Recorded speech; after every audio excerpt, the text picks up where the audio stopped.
Good day, students. Welcome again to an exciting educational video today. This is Dr. Luisito Masanga at your service. Thank you very much to those students from Luzon, Visayas, and Mindanao who are faithfully and consistently watching my educational video. A warm round of applause to all of you. Mabuhay!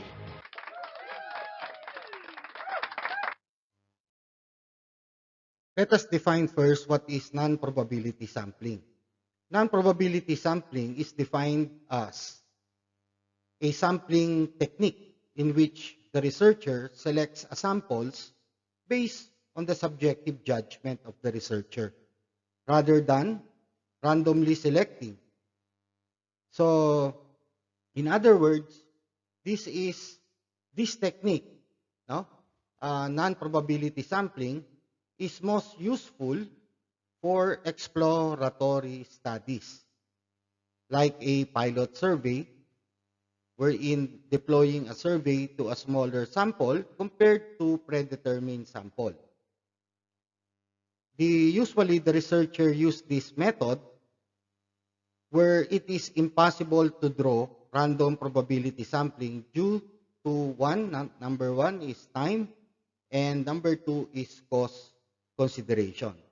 There are types of non-probability sampling. Number one is convenience sampling. This is probably the most common of all sampling type. And subjects are chosen simply because they are easy to find, easy to recruit, and probably the researcher knows the sample. This type of convenience sampling is inside the comfort zone of the researcher. This technique is considered easiest and cheapest and least time consuming. Let's take a good example. An example of convenience sampling would be using student volunteers that are known to the researchers. Researchers can send the survey to students belonging to a particular school, college, or university and act as a sample.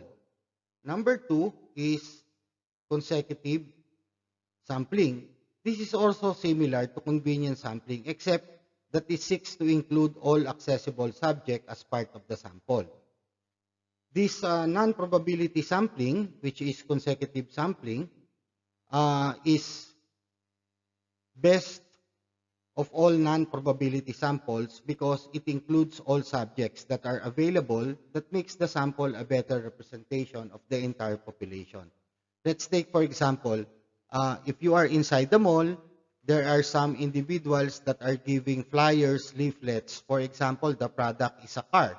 Let's say it is a Hyundai or the latest Toyota model. So there are several sales representatives that are giving leaflets or promotional literatures to the passersby inside the mall. Therefore, the passersby are the subjects or the respondents. However, the responses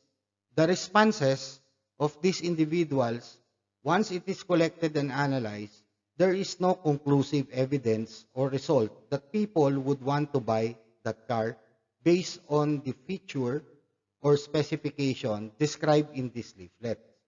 So the researcher will conduct again another, survey for those individuals who are checking the engine, checking the interior of the car, another group of subjects. So now, the salespeople is going to ask question or survey to another group of people who are really checking thoroughly the car and analyze the details of the car and its features. And after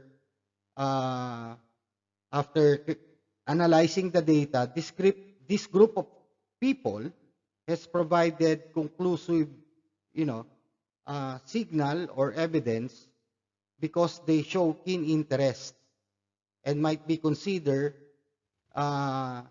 in buying or prospective buyer of the car. Thus, this group of people has provided conclusive results for purchasing the vehicle. Now, this is consecutive sampling.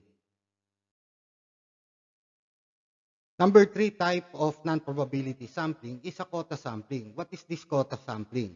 Quota sampling is a non-probability sampling technique wherein the researcher ensures equal or proportionate representation of subjects depending on which trait is considered as basis of the quota.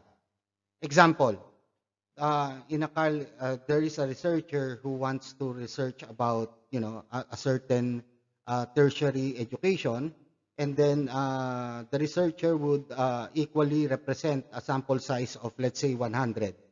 So he must select 25 belonging to the first year students, 25 to the second year, third year 25, and fourth year 25. So the total of those year level is 100. So that's the basis of the quota.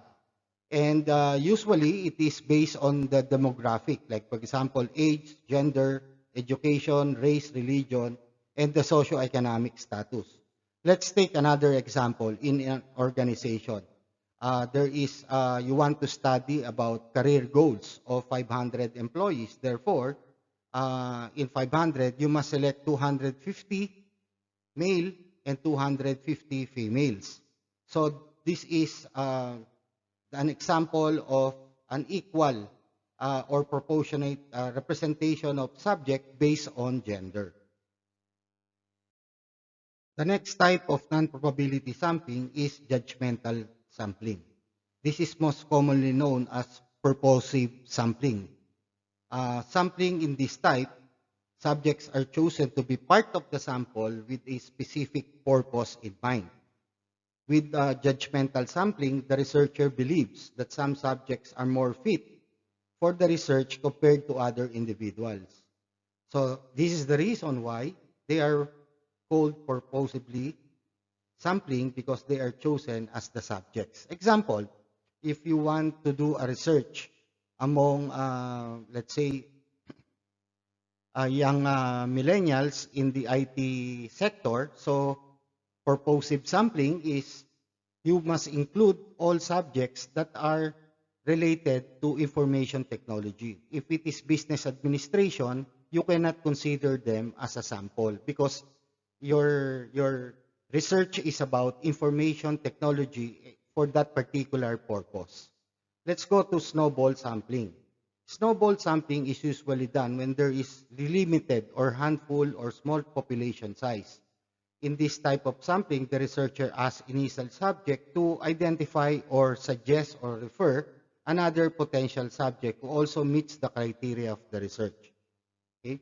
So the downside of using snowball sample is that it is hardly representative of the population. Meaning to say, if this is a mountain, like for example, you started a very size of snow, so because of the referral, the size of this begins to be larger until it's, that's why it's called snowball.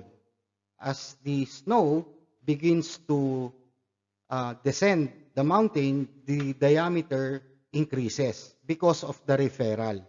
That is snowball sampling. When to use non-probability sampling? There are situations.